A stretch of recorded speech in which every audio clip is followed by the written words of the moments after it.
When the other is not, when the false is not, then the true is. But the true cannot be apprehended actively in the way that the ego tries. As I said, it's very much a verb. Everything is aggressive, everything's acquisitive, everything's attainment. Everything, especially psychologically. We're not only materialists in a worldly sense. We're materialists in a psychic sense, most people. They want God and angels and heaven in exactly the same way they want the cute wife, the swimming pool, and the Mercedes, and a bank full of money. So the materialism is taken into the inner world as well. People are so I-oriented, but again, like I was saying about Krishnamurti, what do you mean when you say the I? When a person like Krishnamurti is talking about selfishness, I don't believe he's talking about selfishness in the way that we'd hear that word. What he's really talking about is the narcissistic creature. Exactly.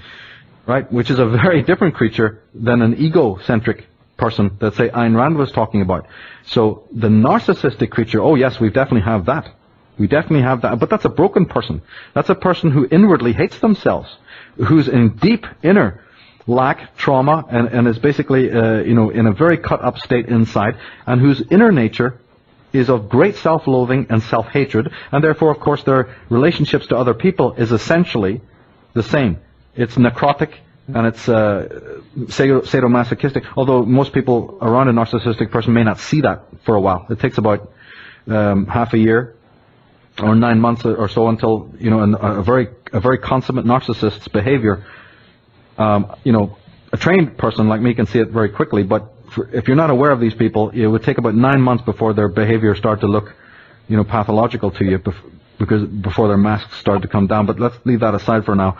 The ultimate idea is that the narcissistic person is on paper as a very self-loving person, especially when you don't know that the narcissist is a narcissist. They often come over very charming, you see, as we know, and also that they appear to be very centered and very graceful even, and very on the ball, and very extrovert, and very optimistic, and very, very, especially self-conscious in their mannerisms and in their cosmetics and all the rest of it, the famous narcissistic traits.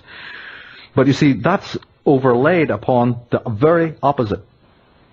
So when you're talking about the authentic self is not any part of the ego that just is modified or better than the darker parts of the ego. Because what we have since the great age of catastrophe and since the trauma is the ego.